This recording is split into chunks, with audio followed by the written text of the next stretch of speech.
Peters. Do you hear Mike Gooding in Norfolk, Virginia? Good morning, Mike. How are you? How are you, sir? Very good. Excellent. You let me know when you guys are set on your end.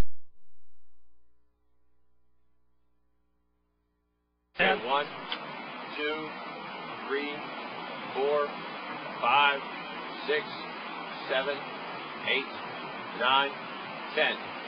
All right, that's going to be good. Yeah, I guess it's pretty loud there. You got a bunch of waves crashing behind you. It's kind of picking up on the microphone a little bit. Roger. Okay. All right, well, before we lose our satellite window, yes, sir. Before we lose our window, I guess if I could get you to brag a little bit about the JLOTS training that's going on out there for our civilian audience that doesn't necessarily know what that is. What is it and how's it going?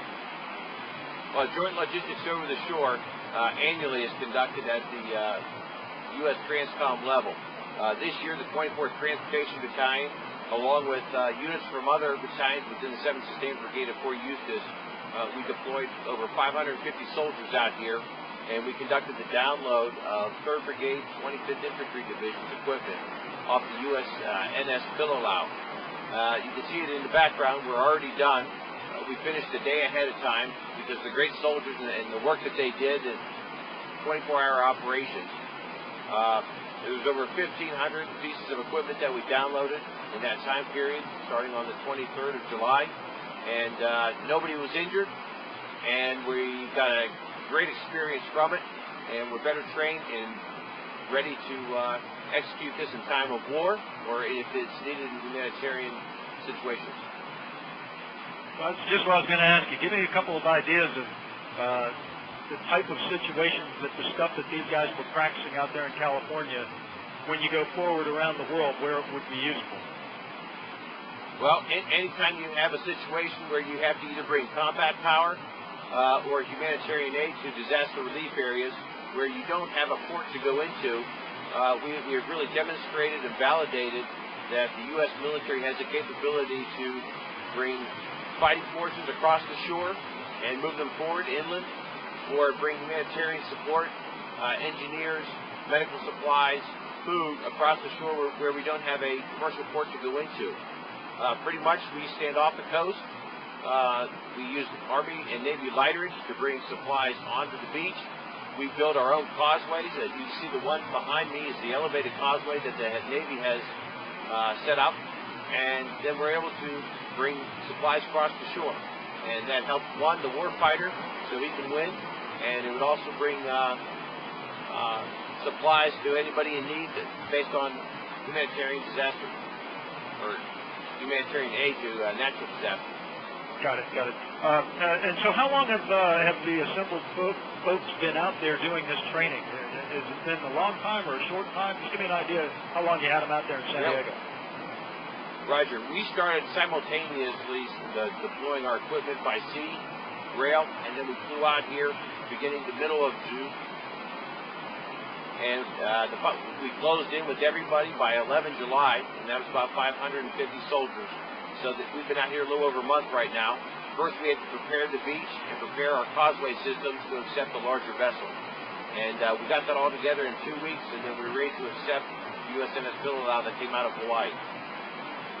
Do you have a mix of soldiers out there that some are experienced and their old hands have been doing this for a long time, and then you had some new guys maybe that have never done this before, so this is a really good experience for them? Absolutely.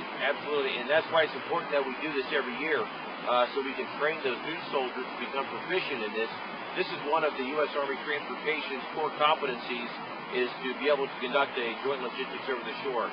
So as we rotate new soldiers in, it's important that they come out here, and they'll be the leaders next time when we do this next year. And based on the teamwork that we've had in the 7th Sustainment Brigade, I actually have units from every other battalion within the 7th Sustainment Brigade that we've come together as a task force to get this mission done. And the soldiers now are well trained, and the next time we do this, they'll be the ones leading the new soldiers.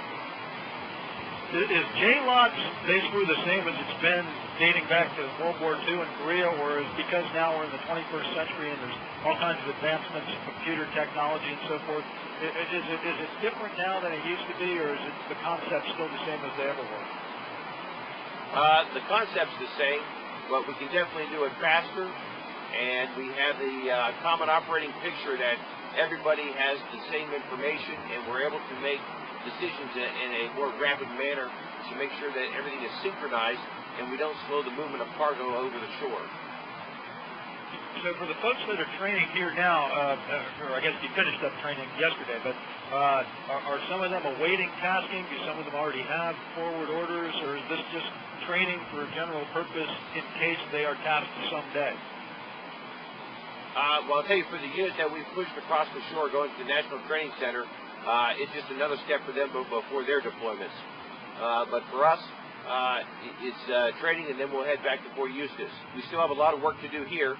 We have to take apart the elevated causeway you see behind us, and we have to pick all of our causeways out of the water, put them on rail, send them back to Fort Eustis, and we have to backload this equipment that you see behind me onto the flicker tail stake, which then we will receive in Norfolk and download it there.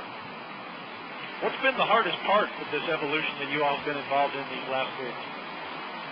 Well, you know, we're an East Coast unit, and so we normally conduct our logistics over the shore off the coast of Fort Story. That's a little more protected waters for us, and you can see behind me the Pacific creates a very challenging environment when it comes to sailing and putting in causeways and getting equipment across the shore. The surf and the swells are larger than where we're used to at the Atlantic, so that took some getting used to, but our crews adjusted and they got used to that heavy surf and the high swells. Well, you sound like you're pretty proud of your soldiers out there. Do you just want to say a few words of, how great they did? Well, absolutely. And the best thing is that they've done is I've had soldiers from all different battalions, and they've come together as a unit in a very short period of time. I started receiving units from other battalions in May, and here we were able to build a team, become cohesive, learn from each other, and then make sure that we execute no matter what challenges were out there. And so finishing up a day early, that certainly puts the mark on a successful mission.